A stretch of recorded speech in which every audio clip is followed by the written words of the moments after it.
Cláudia, eu queria te fazer uma pergunta aqui sobre essa sua saída, né, do mundo corporativo. Como executiva, importante executiva, empoderada, saiu desse mundo e virou empreendedora. Como foi empreender em 2011 no e-commerce? Onde era mato naquela época? Pois primeiro que assim, eu tive que tomar um chá de coragem, né? Porque você sai de uma empresa, né? De uma das maiores empresas, né, Tecnologia do mundo, globais aí, e fala, vou empreender. Então, primeiro é a coragem.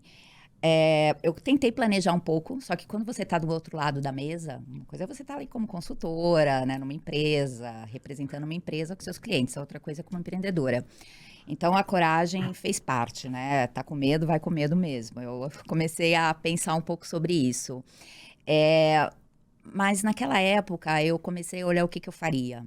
E eu gostava muito de e-commerce, eu acreditava muito no potencial que o Brasil tem em relação a isso, e principalmente, como eu estava sempre trabalhando, eu comprava muito online, né?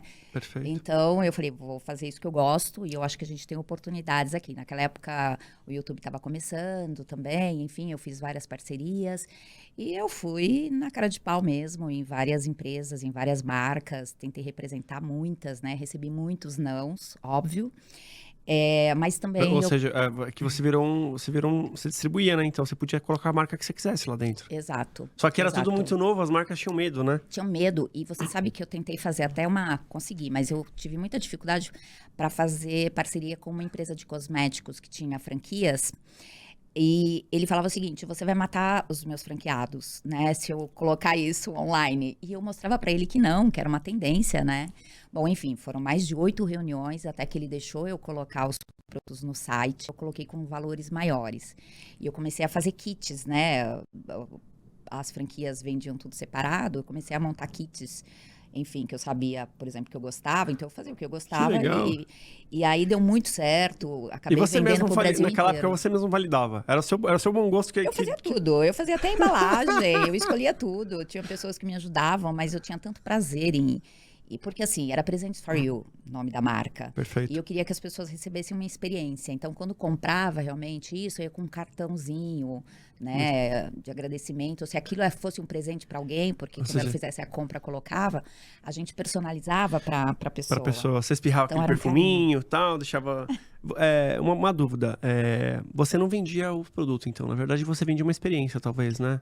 Sim. Sensorial, visual daquilo que você estava vendendo, que é muito importante para quem está empreendendo em casa, pensar em cada detalhe como você pensou naquela época. E naquela época, quem eram seus concorrentes? Porque eu lembro que naquela época existia Flores Online, que tinha presentes também, não era só flores. Tinha muito. Aí Juliana Flores apareceu depois, mas tinha alguns, né? Tinham vários pequenos também que vendiam, por exemplo, eu tinha uma categoria que era de casa, que eu fiz parceria com algumas marcas, né? Então tinham várias de casa também.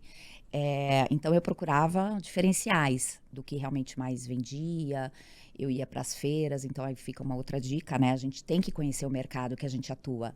Então comecei em várias feiras de presentes, de coisas, conhecer feiras de Natal, né? Então, quer dizer, comecei a entender que o Natal começa a preparação em maio, né? Em agosto, você já tem que preparar setembro, você tem que estar com o seu site pronto pro Natal. Então, quer dizer, você faz as compras em maio, você faz todos os seus pedidos para chegar a tempo. Então, tem todo um planejamento aí.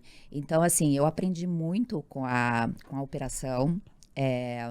Eu me deparei com vários problemas, que como embora eu tenha trabalhado em empresa de tecnologia, eu sempre fui de processos. Por exemplo, chegou uma época que o meu site cresceu muito. Eu tinha uma quantidade gigantesca de cadastros, porque como eu fazia sorteios pelo YouTube naquela época, estouravam, né?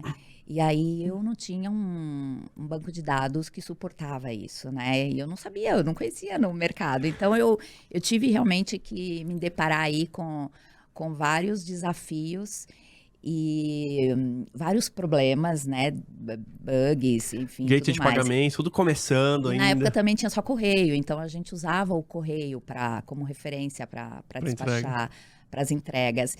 Então foi uma época... Qual foi a situação mais inusitada, assim, que aconteceu? Ai, puxa vida. Eu acho que, assim, inusitada, eu tenho várias experiências, né? Uma foi com essa franquia, que eles me falaram 7, 8 nãos. Depois eles deixaram eu vender a marca deles. E aí, estados ou cidades que eles nem pensavam em ter franquias, gostaram tanto do produto que quiseram abrir franquias. Então, eu acabei ajudando capilarizou, capilarizar. Né?